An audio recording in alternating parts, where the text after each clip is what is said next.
శుద్ధ ధన్యాసి రాగంలో ఒక కీర్తన పాడగలరా? ಕೈಯಲ್ಲಿ ಪಂಜಿ ಇಟ್ಕೊಂಡಿರ್ತೀನಿ, ಬೆಂಕಿ ಬಿದ್ದೆ ಅನ್ಕೊಂಡು ಬಂದೆ, ಕೆಳಗಡೆ ಬೀಳೋಷ್ಟೊತ್ತು ಕಾಲೇಜ್ ದಪ್ಪ ಆಗೋಯ್ತು.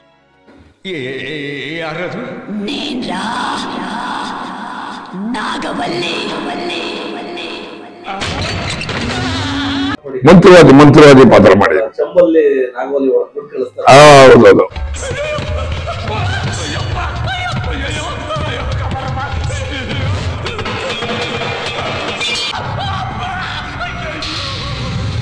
ಹಿಂದೆ ಸಿನಿಮಾಗಳಲ್ಲಿ ಬಡ್ಜೆಟ್ ಇರ್ತಿರ್ಲಿಲ್ಲ, ಸಬ್ಜೆಕ್ಟ್ ಇರೋದು.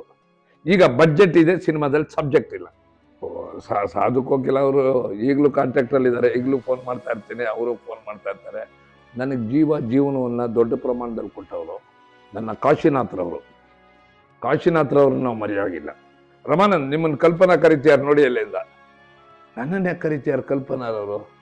ನನಗೆ ಆಶ್ಚರ್ಯ ಆಯಿತು. ಹಳಬರ ಜೊತೆ ಹೊಸಬರನ್ನು ಸಹ ಬೆಳೆಸಿಸ್ಕೊಂಡು ಅವ್ರನ್ನೂ ಬೆಳೆಸೋದ್ರ ಸಲುವಾಗಿ ನಾವೆಲ್ಲ ಒಂದೇ ಕುಟುಂಬದವರು ಅನ್ನೋ ರೀತಿಯಲ್ಲಿ ನಾವೆಲ್ಲ ಬಾಳ್ಬೇಕು, ಬದುಕಬೇಕು. ಇದು ನನ್ನ ಆಶಯ.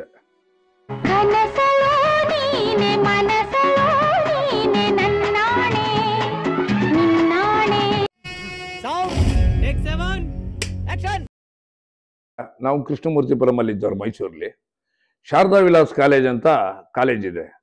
ಅಲ್ಲಿ ಓದಿದ ವಿದ್ಯಾರ್ಥಿಗಳು ಯಾರಪ್ಪ ಅಂತಂದ್ರೆ, ದ್ವಾರಕೀಶ್ ಅವರು ಅಲ್ಲೇ ಓದಿದ್ದು, ಮಾಸ್ಟರ್ ಹಿರಣ್ಣಯ್ಯನವರು ಅಲ್ಲೇ ಓದಿದ್ದು, ಅಂಬರೀಷ್ ಅವರು ಅಲ್ಲೇ ಓದಿದ್ದು, KS ಅಶ್ವಥ್ ಅವರು ಅಲ್ಲೇ ಓದಿದ್ದು. ನಾನು ಅವಾಗ ಅಂಬರೀಷ್ ಎಲ್ಲ ಅಲ್ಲಿ ಒಳ್ಳೆ ಕಬಡ್ಡಿ ಪ್ಲೇಯರ್ ಅಂಬರೀಷ್ ಅವರು ಅವಾಗ ಆಡ್ತಾ ಇದ್ರೆ, ನಾನು ಮಾತ್ರ ಎಲ್ಲರೂ ಕಬಡ್ಡಿ ನೋಡಕ್ ಬರೋರು. ಅವರು ಬಸವರಾಜು, ಚೆನ್ನ ಇವರೆಲ್ಲ ಆಡ್ತಾ ಇದ್ರೆ ನೋಡಕ್ ಬರೋರು. ಆ ಸಮಯದಲ್ಲಿ ಬಹುಶಃ 68-69 ಸಮಯ ಇರಬೇಕು, ಶೂಟಿಂಗ್ ನಡೀತಾ ಇತ್ತು. ಶೂಟಿಂಗ್ ಸಿನಿಮಾ ಹೆಸರು ನಾಮೆಚ್ಚಿದ ಹುಡುಗ ಅಂತ. ಆವಾಗ ನಾವೆಲ್ಲ ಶೂಟಿಂಗ್ ಅಂದ್ರೆ ಒಂದು ಆಸಕ್ತಿ ಅಲ್ವಾ, ಹೋಗಿ ಶೂಟಿಂಗ್ ನೋಡ್ತಾ ನಿಂತಿದ್ದೆ. ತುಂಬಾ ಜನ, ನಾವು ಜಾಲಿ ಬ್ರದರ್ಸ್ ಅಂತ ಒಂದು ರೂಮ್ ಬೇರೆ ಮಾಡ್ಬಿಟ್ಟಿದ್ದೆ ನಾನು. ಒಂದು 40 ರೂಪಾಯಿನ ರೂಮ್ ಬಾಡಿಗೆ, 20 ರೂಪಾಯಿನ 40 ರೂಪಾಯಿನ ಮರ್ತಿದ್ದೆ. ಒಂದು ರೂಮ್ ಮಾಡಿದ್ದೆ, ಬೋರ್ಡು ಬರ್ಸ್ಬಿಟ್ಟಿದ್ದೆ ಜಾಲಿ ಬ್ರದರ್ಸ್. ನಾವೆಲ್ಲ ಶೂಟಿಂಗ್ ನೋಡ್ತಾ ಇದ್ವು. RN ಜಯಗೋಪಾಲ್ ಅವರು ಡೈರೆಕ್ಟ್ರು, ವಾದಿರಾಜ್ ಅವರಿದ್ದರು, ಶ್ರೀನಾಥ್ ಅವರಿದ್ದರು, ಮತ್ತೆ ನಮ್ಮ ಇವರಿದ್ರು, ಯಾರು ಕಲ್ಪನಾ ಅವರು ಇದ್ರು, ಮಿನುಗುತ್ತಾರೆ ಕಲ್ಪನಾ ಅವರು. ನಾನೇ ಈ ಹುಡುಗರ ಜೊತೆ ಎಲ್ಲ ಮಾತಾಡ್ತಾ ಕೂಗಾಡ್ತಾ ಚೇಷ್ಟೆ ಮಾಡ್ತಾ ಇದ್ದೆ. ನನ್ನ ಸ್ನೇಹಿತ ಇದ್ದವರು ಸುದಿಯವರು, ರಮಾನಂದ್, ನಿಮ್ಮನ್ನು ಕಲ್ಪನಾ ಕರಿತೀಯಾರು ನೋಡಿ ಎಲ್ಲಿಂದ. ನನ್ನನ್ನೇ ಕರಿತೀಯಾರು ಕಲ್ಪನಾರವರು. ನನ್ಗೆ ಆಶ್ಚರ್ಯ ಆಯ್ತು. ಅವಾಗೆಲ್ಲ ಚಡ್ಡಿ ಪೊಲೀಸು, ಅವಾಗ ಪ್ಯಾಂಟ್ ಇರಲಿಲ್ಲ. ನನ್ನನ್ನ ಮೇಡಮ್ ಅಂತ ಇದೆ. ನಿಮ್ಮನ್ನೇ ಅಂದ್ರು. ಸೀದಾ ಹೋದೆ. ಪೊಲೀಸ್ನವ್ರು ಕೆಳಗಡೆ ತರದ್ರು. ಅವ್ರ ಮೇಲಿದ್ರಲ್ಲ, ಕಲ್ಪನಾರವ್ರು ಕರಿತೀಯಾರು ಬಿಡಪ್ಪ, ಬಿಡ್ರಿ ಸಾರ್ ಅಂತೇಳಿ ಬಿಟ್ರು. ಒಳ್ಳೆ ಬಂದ್ವು. ಏನ್ ಮೇಡಮ್ ಕರೆದಿದ್ದು? ನಾನೇನು ಅನ್ಕೊಂಡೆ ಸಿನಿಮಾದಲ್ಲಿ ಅವಕಾಶ ಕೊಡ್ತಾರಲ್ಲ ಅಂತ ಹೋದೆ. ಮೇಡಮ್ ನಮಸ್ಕಾರ ಅಂದೆ. ಏನು ಅಂದ್ರು, ನೀವು ಎಲ್ಲಿರೋದು? ಇಲ್ಲೇ ಕೃಷ್ಣಮೂರ್ತಿಪುರಮಲ್ಲಿ ಮೇಡಮ್. ನಿಮ್ಗೆ ಇಲ್ಲೆಲ್ಲ ಪರಿಚಯ? ನಾವಿಲ್ಲೆಲ್ಲ ಪರಿಚಯ, ನಮ್ದು ಜಾಲಿ ಬ್ರದರ್ ಎಲ್ಲ ನಮ್ಮ ಹುಡುಗರೆ ಒಂದು 15-20 ಜನ ಇರೋರು ಇಲ್ಲಿ ಅಂತ ಹೇಳಿದೆ. ಸ್ವಲ್ಪ ಗಲಾಟೆ ಆಗ್ತಾ ಇದೆ, ಜನಗಳನ್ನ ಅವಾಯ್ಡ್ ಮಾಡ್ಬೇಕಲ್ಲ ಅಂದ್ರು. ಅಯ್ಯೋ, ಇರ್ಲಿ, ನಾವು ಸಿನಿಮಾ ಬರೋದಲ್ವ ಅಂದ್ಬಿಟ್ಟು ಜನರನ್ನ ಆಯ್ತು ತಡೀರಿ, ಏನು ಗಲಾಟೆ ಮಾಡ್ದಂಗೆ ಮಾಡ್ತೀನಿ ಅಂದ್ಬಿಟ್ಟು ಪೊಲೀಸರ ಜೊತೆ ನಾವು ದೂರ ಹೋಗಿ, ಶೂಟಿಂಗ್ನವ್ರಿಗೆ ತೊಂದರೆ ಆಗ್ಬಾರ್ದು, ಕಾಲೇಜ್ ಒಳಗಡೆ ಲ್ಯಾಬ್ರೇಟರಿ ಒಳಗಡೆ ತೆಗಿತಾ ಇದ್ರು ಶೂಟಿಂಗ್. ಎಲ್ಲಾನು ಇದನ್ನ ಮಾಡಿಸಿ ಬಂದೆ. ಸಾಯಂಕಾಲ ತನಕ ಅಲ್ಲೇ ಇದ್ದೆ ಶೂಟಿಂಗ್ ಅಲ್ಲಿ. ಒಳಗಡೆ ಹೊಟ್ಟಿದೆ ಶೂಟಿಂಗ್ ಒಳಗಡೆ. ಕಲ್ಪನಾರವರು, ಏನ್ ನಿಮ್ಮ ಹೆಸರು ಅಂದ್ರು. ನಾನು ರಮಾನಂದ ಅಂತ ಹೇಳಿದೆ. ಅಯ್ಯೋ, ಈ ಸಿನಿಮಾದಲ್ಲ ಒಬ್ಬರು ರಮಾನಂದ ಅಂತಿದ್ದಾರೆ, ಅಡಿಗೆ ಬಟ್ಟನ್ ಪಾರ್ಟ್ ಮಾಡ್ತಿದ್ದಾರೆ ಅಂತ ವಾದಿರಾಜ್ ಅವರು ಹೇಳಿದ್ರು. ಆ ಸಮಯದಲ್ಲಿ ನಾನಿದ್ದವನು, ಮೇಡಮ್ ನನಗೆ ಅಂತ ಹೇಳಿದೆ, ನೀವು ಈ ಸಿನಿಮಾದಲ್ಲಿ ಇಲ್ಲ ಪಾತ್ರ ಹೇಳಿದ್ದಾರೆ, ವಾದಿರಾಜ್ ಅವರು ಚೀಟಿ ಕೊಟ್ಟಿದ್ದಾರೆ, ಅಡ್ರೆಸ್ ಕೊಟ್ಟಿದ್ದಾರೆ, ಬನ್ನಿ ಅಲ್ಲಿ, ಇಲ್ಲಿ ರಮಾನಂದ್ ಅಂತೀರ, ಮೈಸೂರು ರಮಾನಂದ್ ಅನ್ಕೊಂಬಿಡಿ, ನೀವು ಮೈಸೂರಿನವರಲ್ವಾ ಅಂದ್ರು. ಸರಿ ಅಂತ ಹೇಳಿದೆ. ಅಂದ್ರೆ ನಾನು ಹೆಸರನ್ನ ಇಟ್ಕೊಳ್ಳೋದಕ್ಕೆ ಅವರೇ ಪ್ರಮುಖ ಕಾರಣ ಇತ್ತು. ಅಲ್ಲಿ ರಮಾನಂದನ್ ಅವ್ರ ಪಾತ್ರ ಮಾಡ್ತಾ ಇದ್ದರಿಂದ ನಾ ಮೈಸೂರಿಂದ ಮೈಸೂರು ರಮಾನಂದ ಅಂತ ಇಟ್ಕೊಂಡಿದ್ದೆ. ನೋಡಿ, ಇಲ್ಲಿ ವಿಷ್ಣುವರ್ಧನ್ ರವ್ರನ್ನ ನಾನು ಆ ದಿನದಲ್ಲಿ ಸೀತೆಯಲ್ಲ ಸಾವಿತ್ರಿ ಸಮಯದಲ್ಲಿ ಭೇಟಿ ಮಾಡಿದೆ, ಅನೇಕ ಸಿನಿಮಾಗಳಲ್ಲಿ ಮಾಡಿದೆ. ಆಪ್ತ ಮಿತ್ರ ಆದ್ಮೇಲೆ ಅವ್ರ ಹತ್ರ ಹೋಗಿ ಮುನ್ನುಡಿ ಬರೆಸ್ದೆ. ಟ್ರಾಫಿಕ್ ಆಯಣ ಅರ್ಥ ಸುಖ ಸಂಚಾರಕ್ಕೆ 3 ಸೂತ್ರಗಳು. ಮಂತ್ರವಾದಿ ಪಾತ್ರ ಮಾಡಿದೆ. ಹೌದೌದು, ಬಹಳ ವಿಶೇಷವಾದ ಪಾತ್ರ. ಅಂದ್ರೆ ಇಲ್ಲ, ಅದು ಏನಂತಂದ್ರೆ, ಇಲ್ಲ ಕರ್ಸೋರು ನಮ್ಮನ್ನ ಬೆಳಗ್ಗೆ 5 ಗಂಟೆಗೆ ನಮ್ಮನ್ನ ಪಿಕಪ್ ಮಾಡೋರು. ಕರೆಯೋರು. ರಮಾನಂದ್ ಬಹಳ ವಿಶೇಷ ಅಂತಿದೆ, ಮೆಟ್ಲ ಮೇಲಿಂದ ಬೀಳಬೇಕು ಅಂತ ಹೇಳಿದ್ರು. ಬೀಳ್ತೀನಿ ಸರ್ ಅಂತ ಹೇಳಿದೆ. ಅವರು ನೋಡಿದ್ರು, ಬೀಳ್ತೀರಾದ್ರು. ಒಂದ್ಸಾರಿ ಮಾನಿಟರ್ ಮಾಡ್ತೀನಿ ಅಂತ ಮೆಟ್ಲ ಮೇಲೆ ಉಳ್ಕೊಂಡು ಬಂದೆ. ಸರಿ ಟೇಕ್ ಅಂದ್ರು, ಕ್ಲೀನಾಗಿ ಅಂತೇಳಿ ಮುಂದೆ ಕಾಲು ಉಳುಕ್ಬಿಡ್ತು. ಹಿಂದಕ್ಕೆ ಬರ್ಬೇಕಾರೆ ಕೈಯಲ್ಲಿ ಪಂಜಿ ಇಟ್ಕೊಂಡಿರ್ತೀನಿ, ಬೆಂಕಿದು ಬಿದ್ದೆ ಅನ್ಕೊಂಡು ಬಂದೆ. ಕೆಳಗಡೆ ಬೀಳೋಷ್ಟೊತ್ತು ಕಾಲು ಇಷ್ಟು ದಪ್ಪ ಆಗೋಗಿತ್ತು, ಊದ್ಬಿಟ್ಟಿತ್ತು ಕಾಲು, ಇಷ್ಟು ದಪ್ಪ ಊದ್ಬಿಟ್ಟಿತ್ತು, ಉಳುಕ್ಬಿಡ್ತು. ಇನ್ನೊಂದು ಶಾಟ್ ತೆಗಿಬೇಕು. ವಾಸು ಸಾರ್ ಅವರು ಚಿತ್ರರಂಗದ ಮಹಾನ್ ಎಲ್ಲರೂ ಇದ್ದಾರೆ, ತಾಂತ್ರಿಕರು, ನಾಯಕ ನಟರು ಎಲ್ಲರೂ ಇದ್ದಾರೆ. ಆದ್ರೆ ಒಂದು ಕೈಗೆ ಇಟ್ಕೊಂಡು ಈಗ ಮುಂದಕ್ಕೆ ಹೆಜ್ಜೆ ಇಡಕ್ಕಾಗಲ್ಲ, ಎಡಗಾಲಿ ಇಷ್ಟು ದಪ್ಪ ಆಗ್ಬಿಟ್ಟಿದೆ. ಬಹಳ ಕಷ್ಟಪಟ್ಟು ಸುಮಾರು ಅಯೋಡೆಕ್ಸ್ ಸ್ಪ್ರೇ ತರಿಸಿ ಕಾಲು ಹೊಡೆದು ಬಹಳ ಕಷ್ಟಪಟ್ಟು ಆ ನೋವಲ್ಲೇ ಮಾಡಿದೆ. ಮಾಡೋದಕ್ಕೆ ಕಾಲು ಪಕ್ಕಕ್ಕೆ ಇಡಕ್ಕೆ ಆಗಲ್ಲ, ಅಷ್ಟು ನೋವಿತ್ತು. ಮಾಡಿದೆ, ಎಲ್ಲ ಚಪ್ಪಾಳೆ ತಟ್ಟಿದ್ರು. ಸಿನಿಮಾ ಮುಗಿದ್ಮೇಲೆ ನಮಗೂ ವಿಷ್ಣುವರ್ಧನ್, ವಾಸು ಸಾರ್ ಅವರು, ಎಲ್ಲ ಕಲಾವಿದರು, ತಾಂತ್ರಿಕ ವರ್ಗದವ್ರಿಗೆಲ್ರಿಗೂ 2 ಬೆಳ್ಳಿ ಲೋಟವನ್ನು ಕೊಟ್ಟರು. ಅದು ಈಗಲೂ ಇದೆ. ಯಾಕೆ ಹೇಳ್ತೀನಿ ಅಂತ ಹೇಳಿದ್ರೆ, ನಾವು ಏನಾಗಬೇಕು ಅನ್ನೋ ಕನಸು ಕಾಣಬೇಕು, ದೊಡ್ಡ ಕನಸು ಕಾಣಬೇಕು. ನನ್ಗೆ ಅವಕಾಶ ಸಿಗುತ್ತೆ ಅಂದ್ಕೊಂಡಿರ್ಲಿ. ಯಾವಾಗ ಮಗ್ಗಿ ಪುಸ್ತಕದಲ್ಲಿ ಕಥಾನಾಯಕನ ಪಾತ್ರ ಮಾಡಿದ್ನೋ, ನೆಕ್ಸ್ಟು ನಂದೇ ಒಂದು ನಾಟಕ ಪರಿಸರಾಯಣ ಅಂತ ಸಿನಿಮಾ ಆಗೋಯ್ತು, ಸೆನ್ಸರು ಆಗೋಯ್ತು. ಮಹಾಗುರು ಅನ್ನೋ ಸಿನಿಮಾದಲ್ಲಿ ಡಬಲ್ ಆ್ಯಕ್ಟಿಂಗು, ಒಬ್ಬ ಕುಳ್ಳ ಒಬ್ಬ ದೊಡ್ಡನು. ಅರ್ಧ ಸಿನಿಮಾ ಮುಗಿದಿದೆ, ಶೂಟಿಂಗ್ ನಡೀತಾ ಇದೆ.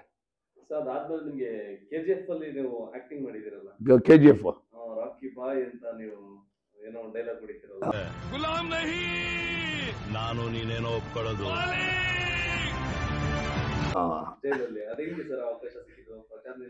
ಇಲ್ಲ, ಮ್ಯಾನೇಜರ್ ಫೋನ್ ಮಾಡಿದ್ರು ಹೋದೆ. ನಾನು ಯಶ್ ಅವ್ರ ಜೊತೆಯಲ್ಲಿ ಮೊದಲ ಸಲ ಅನ್ನೋ ಸಿನಿಮಾದಲ್ಲಿ ಅವ್ರ ಜೊತೆನೆ ಕಾಂಬಿನೇಷನ್ ಇತ್ತು. ಈ KGF 1ರಲ್ಲಿ ನಮ್ಗವ್ರ ಜೊತೆ ಡೈಲಾಗ್ ಇಲ್ಲ, ಆದ್ರೆ ಡೈಲಾಗ್ ಇರೋದ್ರೆ ನಿಮ್ಗೆ ನೆನಪಾಗುತ್ತೆ. ಅದನ್ನು ಇಲ್ಲಿ ನೀವು ವಿಡಿಯೋದಲ್ಲಿ ತೋರಿದ್ರು, ಗುಲಾಮ್ ನೈ ಮಾಲಿಕ್ ಅಂತ ಹೇಳ್ತೀನಿ. ಅದು ಆ ಸಿನಿಮಾದಲ್ಲಿ ಬಹಳ ಇದಾಯ್ತು. ಅವಾಗ ನಾನೇ ನಮ್ಮ ಒಂದು ಪುಸ್ತಕವನ್ನ ಕೊಟ್ಟೆ ನಮ್ಮ ಯಶ್ ಅವ್ರಿಗೆ, ತಗೊಳ್ಳಿದ್ದು ವಿಷ್ಣುವರ್ಧನ್ ರವರು ಬಿನ್ನುಡಿ ಬರೆದಿರೋಂಥ ಚಿತ್ರ ಅಂತ, ಸ್ನೇಹಜೀವಿ. ಆಮೇಲೆ ನಿರಂತರವಾಗಿ ಶ್ರಮ ವಹಿಸಿ ತಮ್ಮನ್ನ ತಾವು ಹೆಚ್ಚಿನ ರೀತಿಯಲ್ಲಿ ತೊಡಗಿಸ್ಕೊಳ್ಳೋಂಥವ್ರು. ಮದುವೆಗೆ ಹೋಗಿದ್ದು, ಅವ್ರ ತಂಗಿ ಮದುವೆಗೆ ಹೋಗಿದ್ದೆ, ಕರೆದಿದ್ರು. ಅವ್ರ ಮದುವೆಗೆ ಹೋಗಿದ್ದೆ ಬೆಂಗಳೂರು ಪ್ಯಾಲೇಸ್ ಅಲ್ಲಿ ಇದಾದಾಗ. ಆಮೇಲೆ ವಿಜಯ ರಾಘವೇಂದ್ರ ಅವರು. ಈಗ ಸಿನಿಮಾದಲ್ಲಿ ಈಗ ಹೆಚ್ಚು ಕಮ್ಮಿ 50 ವರ್ಷಗಳ ರಂಗಾನುಭವ ನಂದು. ನಾಟಕ 50 ವರ್ಷ ಆಗೋಯ್ತು, 32 ಪುಸ್ತಕ ಪ್ರಿಂಟ್ ಆಗಿ. ಅದು ನಾನು ಹೇಳೋದೇನಪ್ಪ ಅಂತ ಹೇಳಿದ್ರೆ, ಸಿನಿಮಾಕ್ಕೆ ಸಂಬಂಧಪಟ್ಟಂತ ನಿರ್ಮಾಪಕರೇ ಅನ್ನದಾತರೇ ನಿರ್ಮಾಪಕರು. ಅವರು ಸ್ವಲ್ಪ ನಿರ್ದೇಶಕರು ಸ್ವಲ್ಪ ಹೇಳಿ, ಹಳೆಯ ಕಲಾವಿದರು ಇರ್ತಾರಲ್ಲ, ಹಿರಿಯ ಕಲಾವಿದರು, ಅವ್ರಿಗೆ ಸ್ವಲ್ಪ ಅವಕಾಶ ಕೊಡಬೇಕು. 108 ಸಿನಿಮಾ ಆಗೋ ಜಾಗದಲ್ಲಿ ಹಿರಿಯ ಕಲಾವಿದರಿಗೂ ಅವಕಾಶ ಸಿಕ್ಕರೆ ಅವ್ರು ಬಹಳ ಸಂತೃಪ್ತಿಯಿಂದ ಸಾಗುತ್ತೆ. ಇದು ನನ್ನ ಅನಿಸಿಕೆ, ನನ್ನ ಅಭಿಪ್ರಾಯ. ಯಾಕೆಂದ್ರೆ ಎಲ್ಲರೂ ಕೆಲಸದಲ್ಲಿ ತೊಡಕೊಂಡಿದ್ರೆ ಅವಿಭಕ್ತ ಕುಟುಂಬದವ್ರ ತರ ಇರ್ಬೇಕು, ನಾವೆಲ್ಲರೂ ಒಂದೇ ಅನ್ನೋ ತರ.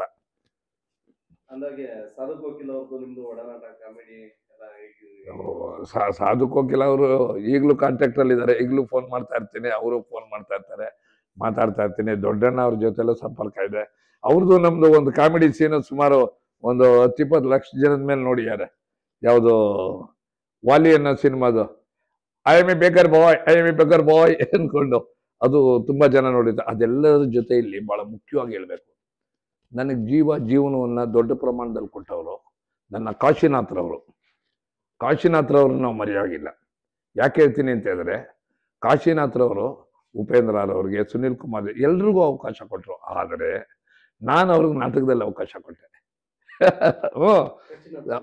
ನಾನು ನಾಟಕದಲ್ಲಿ, ಸರ್ ನಾಟಕದಲ್ಲಿ ಪಾರ್ಟ್ ಮಾಡಿ ಅಂತ ಹೇಳಿದೆ. ಅವ್ರು ಏನ್ರಿ ರಮಾನಂದ್ ಈಗ ಹೇಳ್ತೀರಿ? ಇಲ್ಲ ಸರ್, ಕತೆ ಕೇಳಿ ನೀವು ಆಮೇಲೆ ಇದು ಮಾಡಿ ಅಂತ ಹೇಳ್ತಾ ಬಂದೆ. ಆಮೇಲೆ ಹಾಗೆ ಹೇಳ್ತೀನಿ, ಬೇಕಾದ್ರೆ ನಾಳೆ ಪುಸ್ತಕ ತಂದು ಹೇಳ್ತೀನಿ ಬರ್ದಿರೋದು, ಏನು ತರಬೇಡಿ, ಹಾಗೆ ಹೇಳಿ ಅಂದ್ರು. ಮಾಡ್ತೀನಿ ಅಂದ್ರು. ಮಾಡ್ತೀನಿ ಅಂತ ಫಸ್ಟ್ ಶೋ ತುಮಕೂರಲ್ಲಿ ಹಾಕಿಸ್ದೆ, ಹೌಸ್ಫುಲ್ಲಲ್ಲಿ. MLA ಅವರ ಇದರಲ್ಲಿ ನಮ್ಮ ಮಹಾಲಿಂಗು ಅವರು, ಕೋಟೆ ನಾಗಭೂಷಣ್ ಅವರ ನೇತೃತ್ವದಲ್ಲಿ ಮಾಡಿದ್ರು. ಒಳ್ಳೆ ಜನ ಬಂದಿರೋ, ಟಿಕೆಟ್ ಕಲೆಕ್ಷನ್ ಆಯ್ತು. ಟಿಕೆಟ್ ಕಲೆಕ್ಷನ್ ಆದ್ಮೇಲೆ ರಮಾನಂದ್ ನೀವೇ ಇಟ್ಕೊಂಡ್ಬಿಡಿ ಇದು ಒಂದು ವಿಶೇಷ. ಕಾಶಿನಾಥ್ ರಾತ್ರಿ 9 ಗಂಟೆ ಆದ್ಮೇಲೆ ನಾ ಪ್ರಯಾಣ ಮಾಡಲ್ಲ ಅಂದ್ರು. ಯಾಕೆ ಸರ್ ಅಂತ ಹೇಳಿದೆ, ರಾತ್ರಿ ಹೊತ್ತು ಪ್ರಯಾಣ ಮಾಡಲ್ಲ, 9 ಗಂಟೆ 10 ಗಂಟೆ ಆದ್ಮೇಲೆ ಪ್ರಯಾಣ ಮಾಡಲ್ಲ, ಅಲ್ಲೇ ಉಳ್ಕೊತೀನಿ ಲಾಡ್ಜಲ್ಲಿ ಇದ್ರು. ಅವ್ರದ್ದೊಂದು ಸಿನಿಮಾ ಇದೆ, ಆ ಸಿನಿಮಾದಲ್ಲಿ ಒಂದು ಪ್ರಮುಖವಾದ ಪಾತ್ರ ಇದೆ. ಬಹುಶಃ ವೀಕ್ಷಕರು ಯಾರು ಮರೆಯೋದೇ ಇಲ್ಲ. ಹೆಂಡತಿ ಎಂದರೆ ಹೀಗಿರಬೇಕು. ಇಲ್ಲಿ 2 ಕುಂಬಳಕಾಯಿ ಕಟ್ಟಿರ್ತಾರೆ, ಹಿಂದ್ಗಡೆ 2 ಇದು ಕುಂಬಳಕಾಯಿ ಕಟ್ಟಿರ್ತಾರೆ, ಇಲ್ಲಿ ಪಡವಲಕಾಯಿ, ಇಲ್ಲಿ ಬಾಳೆದಿಂಡು, ಇಲ್ಲಿ ತೊಂಡೆಕಾಯಿ, ಇಲ್ಲಿ ತೊಂಡೆಕಾಯಿ, ಇಲ್ಲಿ ಹಲ್ಲಿಗೆ ದಾಳಿಂಬೆ ಬೀಜ. ಅವತ್ತಿನ ಕಾಲದಲ್ಲಿ ಕಾಶಿನಾಥ್ ಅವರು ತುಂಬಾ ಕ್ರಿಯೇಟಿವಿಟಿ ಯೂಸ್ ಮಾಡಿದ್ದಾರೆ. ಓ ಇದೆಲ್ಲ ಮಾಡಬಹುದು, ಈ ತರ ತೋರಿಸಬಹುದು. ಅದು ಕಾದಂಬರಿ ಆಧಾರಿತ ಚಿತ್ರ. ಕೂಚು ಭಟ್ಟ ಅನ್ನೋದು MK ಇಂದ್ರಾರ್ ಅವ್ರದ್ದು. ಅದರಲ್ಲಿ ಪ್ರಮುಖವಾದ ಪಾತ್ರವನ್ನು ಕೊಟ್ಟಿದ್ರು. ಆ ಸಾಂಗ್ ಅಲ್ಲಿ ನನ್ನನ್ನು 3 ದಿನ ಸಾಂಗ್ ಮಾಡಿದ್ರು. ಬೆಳಗ್ಗೆ 7 ಗಂಟೆಗೆ ಹೋದ್ರೆ 11 ಗಂಟೆ ತನಕ ಮೇಕಪ್ ಆಗ್ತಾ ಇತ್ತು. ಅಂದ್ರೆ ಅತ್ಯುತ್ತಮವಾದ ಪಾತ್ರ ಅದು. ಅದೇ ತರ ಪಾತ್ರದಲ್ಲಿ ನನ್ನನ್ನು ದೊಡ್ಡ ಪ್ರಮಾಣದಲ್ಲಿ 97ನೇ ಇಸ್ವಿಲಿ ಹೆಚ್ಚಿನ ಜನ, ಈಗಾದ್ರೆ ಮೊಬೈಲ್ ಇದೆ ಎಲ್ಲ ಇದೆ, ಅವಾಗ ಸುಧಾ ವಾರಪತ್ರಿಕೆಯಲ್ಲಿ ಚಿತ್ರಕಥೆ ಬರೋದು, ಮಧ್ಯದಲ್ಲಿ ಒಂದು 15 ಫೋಟೋ ಹಾಕಿ ಬರೋದು, 15-16 ಫೋಟೋ. ಸುಬ್ಬನಿಗೊಂದು ಹೆಣ್ಣು ಕೊಡಿ ಅಂತ. ಅದರಲ್ಲಿ ನಾನು ಪ್ರಮುಖವಾದ ಸುಬ್ಬನ ಪಾತ್ರ ಮಾಡಿದೆ. ಅವಾಗ ಏನಾಯ್ತು, ಹೆಚ್ಚಿನ ಜನ, ಅವಾಗ ಓದೋರ ಸಂಖ್ಯೆ ಜಾಸ್ತಿ ಇತ್ತು. ಅವಾಗ ಏನಾಗೋದು, ಹೆಚ್ಚಿನ ಜನಕ್ಕೆ ನಾನು ಪರಿಚಯ ಆದೆ. ಬೀದಿ ನಾಟಕದ ಮುಖೇನ ಆಯ್ತು. ಒಂದು 200ಕ್ಕೂ ಹೆಚ್ಚು ಜನ ನನ್ನ ಯೂಟ್ಯೂಬ್ ಚಾನಲಲ್ಲಿ ನನ್ನ ಇಂಟರ್ವ್ಯೂ ಮಾಡಿದ್ದಾರೆ. ಬಹುತೇಕ ಎಲ್ಲ ಚಾನಲ್ ಅವರು, ದೊಡ್ಡ ದೊಡ್ಡ ಚಾನಲ್ ಅವರೆಲ್ಲ ಇಲ್ಲೇ ಬಂದು ನನ್ನ ಇಂಟರ್ವ್ಯೂ ಮಾಡಿದ್ದಾರೆ. ಉದಯ್ ಇರ್ಬೋದು, ETV ಇರ್ಬೋದು, ZTV ಇರ್ಬೋದು, ಎಲ್ಲರೂ ಇಲ್ಲೇ ಬಂದು ನನ್ನನ್ನು ಇಂಟರ್ವ್ಯೂ ಮಾಡಿದ್ದಾರೆ. ಒಟ್ಟಲ್ಲಿ ಏನಪ್ಪಾ ಅಂತ ಹೇಳಿದ್ರೆ, ನಾನು ನಿರಂತರವಾಗಿ ನಿಂತು ನೀರಾಗದೆ ಹೊಸ ಹೊಸ ಆಲೋಚನೆಗಳು ಮಾಡ್ತಾ, ಹೊಸ ಹೊಸ ಪ್ರಯೋಗ ಮಾಡ್ತಾ, ನನ್ನದೇ ಆದ ದಾರಿಯಲ್ಲಿ ಸಾಕ್ತಾ ಇದ್ದೇನೆ. ನನ್ನ ಜೊತೆಯಲ್ಲಿ ನನ್ನ ಕಲಾ ಬಳಗ ಇದೆ. ನನ್ನ ಕಲಾ ಬಳಗದವರೆಲ್ಲ ಗೆಜ್ಜೆ ರಂಗತನ ಅಂತ ಹೇಳಿದಾಗ ಎಲ್ಲರೂ ಬರ್ತಾರಲ್ಲಿ. ಯಾಕೆಂದ್ರೆ ಈಗ 25 ವರ್ಷದಿಂದ ಮಂಜು ಇರ್ತಾರೆ, ನಮ್ಮ ನಾಗರಾಜ್ ಇರ್ತಾರೆ, ಸೂರ್ಯನಾರಾಯಣರಾವ್ ಮೊದಲಿಂದನೂ ಇದ್ದಾರೆ, ಆಮೇಲೆ ಪಾಪಣ್ಣ ಇರ್ತಾರೆ, ತಿಪ್ಪೇಶ್ ಪಲ್ಲಕ್ಕಿ ಇರ್ತಾರೆ, ಹೀಗೆ ಆಮೇಲೆ ಹೊಸಬ್ರು ಇವರೆಲ್ಲ ಇರ್ತಾರೆ. ಇವರೆಲ್ಲರ ಜೊತೆಯಲ್ಲಿ ಮನೆಯವ್ರ ಸಪೋರ್ಟ್ ಚೆನ್ನಾಗಿದೆ. ನಮ್ಮ ವೈಫು ಅವರು ನನ್ನ ಜೊತೆಯಲ್ಲಿ ಪಾತ್ರಗಳನ್ನ ಮಾಡ್ತಾ ಇರ್ತಾರೆ. ಪುಷ್ಪಲತಾ ಅಂತ ನನ್ನ ಮಗ ಅಮಿತಾನಂದ, ಅವನು ನಾಟಕದಲ್ಲೂ ಪಾತ್ರ ಮಾಡ್ತಾ ಇರ್ತಾರೆ. ಮೊಗ್ಗಿ ಪುಸ್ತಕದಲ್ಲೂ ಒಂದು ಪಾತ್ರ ಮಾಡಿದ್ದಾನೆ. ನನ್ನ ಮಗಳು ಹಾಡು ಅಕ್ಕೆ ಹಾಡು ಅನ್ನೋ ಸಿನಿಮಾದಲ್ಲಿ ಮಾಡಿದ್ಲು. ಹಲವಾರು ನಾಟಕದಲ್ಲಿ ಮಾಡಿದ್ದಾಳೆ. ಪುಣ್ಯಕೋಟಿ, ನಿದ್ರಾನಗರಿ, ಮಾಲ್ಚೀಶ್ ಬಡಿಗೇರವರ ನಿರ್ದೇಶನದಲ್ಲಿ ಮಾಡಿದ್ದಾರೆ. ಇತ್ತೀಚೆಗೆ ತೀರೋದ್ರಲ್ಲ ನಮ್ಮ ಸರ್ದೇಶ್ ಪಾಂಡೆ ಅವರ ಒಂದು ನಿರ್ಮಾಣದ ಚಿತ್ರ ಹಾಡು ಅಕ್ಕೆ ಹಾಡು. ನನ್ನ ಮಗಳದ್ರಲ್ಲೊಂದು ಪಾತ್ರವನ್ನು ಮಾಡಿದ್ಲು. ಆತ್ಮೀಯ ಗೆಳೆಯ ಹೋಗ್ಬಿಟ್ರು. ಅವರಷ್ಟೇ ಅಲ್ಲ, ಬ್ಯಾಂಕ್ ಜನಾರ್ದನ್ ಅವರು ಅಷ್ಟೇ. ಬ್ಯಾಂಕ್ ಜನಾರ್ದನ್ ಅವರು ಒಂದು ಮಾತು ಹೇಳೋರು, ಇಲ್ಲಿ ನೆನಪು ಮಾಡ್ಕೋಬೇಕು ನಾವು. ಯಾಕೆ ಬ್ಯಾಂಕ್ ಜನಾರ್ದನ್ನು ನೆನಪು ಮಾಡ್ಕೋಬೇಕು, ಕರಿಬಸವಯ್ಯನೂ ನೆನಪು ಮಾಡ್ಕೋಬೇಕು, ಶಂಕನಾದ ಅರವಿಂದ್ ಅವ್ರನ್ನೂ ನೆನಪು ಮಾಡ್ಕೋಬೇಕು. ಸುಮಾರು ಜನ ಹಾಸ್ಯ ಕಲಾವಿದರು, ಮೈಕಲ್ ಮಧು ಇಲ್ಲ, ಸುಮಾರು ಕಲಾವಿದರಿಲ್ಲ. ಆದರೆ ಅವರೆಲ್ಲ ದೊಡ್ಡವರೇ. ಈಗ ಅಂಬೇಡ್ಕರ್ ಅವರಿಲ್ಲ, ಗಾಂಧಿ ಇಲ್ಲ, ದೊಡ್ಡ ದೊಡ್ಡವ್ರು ಯಾರು ಇಲ್ಲ. ಆದರೆ ಅವ್ರು ಹೇಳಿರೋ ಮಾತು ಯಾವತ್ತೂ ಸಾಯಲ್ಲ. ಅದಕ್ಕೆ ಏನು ಹೇಳಿದ್ದಾರೆ ಅಂತ ಹೇಳಿದ್ರೆ, ಶಿವಶಂಕರ್ ಅವ್ರನ್ನ, CV ಶಿವಶಂಕರ್, ಸಿರಿವಂತನಾದರೂ ಕನ್ನಡ ನಾಡಲ್ಲೇ, ಇಲ್ಲಿಗೆ ಬರೋರು ನಮ್ಮ ಆಫೀಸ್ಗೆ. ಅವರೊಂದು ಗೀತೆಯಲ್ಲಿ ಒಂದು ಲೈನ್ ಬರೆದಿದ್ದಾರೆ, 1-2 ಲೈನು. ಎಂತ ಮಾತು ಅಂತ ಹೇಳಿದ್ರೆ, ಆ ಮಾತು ಸಾರ್ವಕಾಲಿಕ ಸತ್ಯ, ಸಕಾಲದಲ್ಲೂ ಇರುತ್ತೆ, ಎಲ್ಲ ಕಾಲದಲ್ಲೂ ಇರುತ್ತೆ. ದೊಡ್ಡವರ ದೇಹವದು ಅಳಿದರೇನಂತೆ, ಅವರಾತ್ಮ ನುಡಿಗಳದು ಎಂದೆಂದಿಗೂ ಅಮರ. ಅವ್ರು ತೀರೋಗಿರ್ಬೋದು, ವಿಷ್ಣುವರ್ಧನ್ ಅವರಿಲ್ಲ, ಆದ್ರೆ ಅವ್ರ ಮಾತು ಯಾವತ್ತೂ ತೀರೋದಿಲ್ಲ. ಈ ತರ ಅಂಬರೀಷ್ ಅವರಿಲ್ಲ, ಆದ್ರೆ ಈ ತರ ಅವ್ರು ಯಾರನ್ನೂ ಮರೆಯೋದು ಬೇಡ. ಕನ್ನಡ ಚಿತ್ರರಂಗ ಇವತ್ತು ಪ್ರಪಂಚದಾದ್ಯಂತ ದೊಡ್ಡ ಪ್ರಮಾಣದಲ್ಲಿ ಹೋಗ್ತಾ ಇದೆ. ಆದ್ರೆ ಇಲ್ಲಿ ಬ್ಯಾಂಕ್ ಜನಾರ್ದನ್ ಒಂದು ಮಾತು ಹೇಳಿದ್ರು ಅಂತ ಆ ಮಾತು ಹೇಳ್ತೀನಿ. ಹಿಂದೆ ಸಿನಿಮಾಗಳಲ್ಲಿ ಬಡ್ಜೆಟ್ ಇರ್ತಿರ್ಲಿಲ್ಲ, ಸಬ್ಜೆಕ್ಟ್ ಇರೋದು. ಈಗ ಬಡ್ಜೆಟ್ ಇದೆ, ಸಿನಿಮಾದಲ್ಲಿ ಸಬ್ಜೆಕ್ಟ್ ಇಲ್ಲ. ಇದು ನಮ್ಮ ಬ್ಯಾಂಕ್ ಜನಾರ್ದನ್ ಎಲ್ಲ ಕಡೆ ಹೇಳ್ತಾ ಇದ್ರು. ಹಾಗೇನೆ ಹಳೆ ಬೇರು ಹೊಸ ಚಿಗುರು, ಕೂಡಿರಲು ಮರ ಸೊಬಗು. ಅದೇ ರೀತಿ ಹಳಬರ ಜೊತೆ ಹೊಸಬರನ್ನು ಸಹ ಬೆಳೆಸಿಕೊಂಡು ಅವ್ರನ್ನು ಬೆಳೆಸೋದರ ಸಲುವಾಗಿ ನಾವೆಲ್ಲ ಒಂದೇ ಕುಟುಂಬದವರು ಅನ್ನೋ ರೀತಿಯಲ್ಲಿ ನಾವೆಲ್ಲ ಬಾಳ್ಬೇಕು, ಬದುಕಬೇಕು. ಇದು ನನ್ನ ಆಶಯ. ಸಖತ್ ಕ್ವಾಟ್ಲೆ ಮಗ, ಸಖತ್ ಕ್ವಾಟ್ಲೆ ಮಗ ಯೂಟ್ಯೂಬ್ ಚಾನಲ್. ಈ ಚಾನಲ್ ಅವರು ನನ್ನನ್ನು ಜಯಸೂರ್ಯರವರು ಸಂದರ್ಶನ ಮಾಡಿದ್ದಾರೆ. ನೀವು ನೋಡ್ತಾ ಇದ್ದೀರಿ, ನೋಡಿ ಸಂತೋಷ ಪಡಿ. ಆದರೆ ಒಂದು ನೋಡಿದ ಮೇಲೆ ಒಂದು ಯೂಟ್ಯೂಬ್ ಚಾನಲ್ ಬೆಳಿಬೇಕಾದ್ರೆ ನಿಮ್ಮ ಸಹಕಾರ, ಬೆಂಬಲ ಖಂಡಿತ ಅಗತ್ಯ ಇದೆ. ಅವಾಗ ನೀವೇನು ಮಾಡಬೇಕು, ಸಬ್ಸ್ಕ್ರೈಬರ್ ಆಗಬೇಕು. ಸಬ್ಸ್ಕ್ರೈಬ್ ಆಗಿ ನೀವು ಅಲ್ಲಿ ಇದು ಮಾಡಿದ್ರೆ ಮತ್ತೊಬ್ಬರು ನಮ್ಮನ್ನು ಇದು ಮಾಡ್ತಾರೆ. ನಾವು ನಿಮ್ಮನ್ನು ನೋಡ್ಬೋದು, ನೀವು ನಮ್ಮನ್ನು ನೋಡ್ಬೋದು, ನಮ್ಮ ಮನಸ್ಸಿಗೆ ಅಭಿಪ್ರಾಯವನ್ನು ನೋಡ್ಬೋದು. ಒಟ್ಟಿನಲ್ಲಿ ಯೂಟ್ಯೂಬ್ ಚಾನಲ್ಗೆ ನಿಮ್ಮ ಬೆಂಬಲ ಇರ್ಬೇಕು.